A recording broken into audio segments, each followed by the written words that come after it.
করে আমরা ঘরে ফিরবো ইনশাআল্লাহ। আপনারা জানেন এই ডাক্তার ইউনূস সরকার আসার পরে আমাদের পাশাপাশি আমাদের বন্ধু সংগঠনগুলো দেশে যে অরাজকতা, চাঁদাবাজি, জমি দখল, যে সন্ত্রাস শুরু করেছে, এই সন্ত্রাসের কারণে আমরা সবাই এটার সাথে আমরা কষ্ট পাচ্ছি। আমাদের এমন অনেক প্রিয় ভাই বোনেরা আছে যারা কষ্টের কথা কারোর কাছে ভয়ে বলতে পারে না। এই ভয় দূর করার জন্য আমি সকল ভাই বোনদেরকে বলবো 12 তারিখ আপনারা এসে আপনাদের আমানত রুহুল আমিন ভুঁইয়া দাঁড়িপাল্লা মার্কায় দিবে। আমরা এদেশের ক্ষমতায় কোনো চাঁদাবাজকে দেখতে চাই না, কোনো ভূমি দখলকারীকে দেখতে চাই না।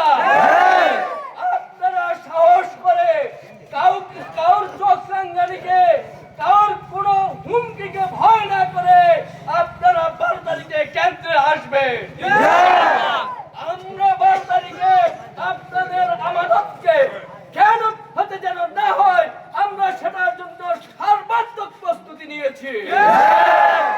আমাদের ভোট কেন্দ্রে কেউ যদি কোনো কুচিন্তা নিয়ে আসে, সেজন্য তার মায়ের দুধ খেয়ে তারপরে ভোট কেন্দ্রে আসে।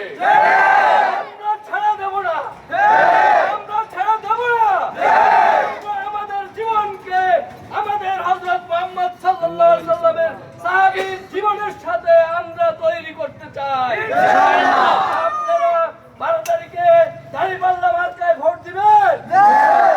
এখন থেকে আপনাদের কর্ম বাড়িতে ঘরে মা বোন সকলকে বোঝানোর চেষ্টা শুরু করে দেন।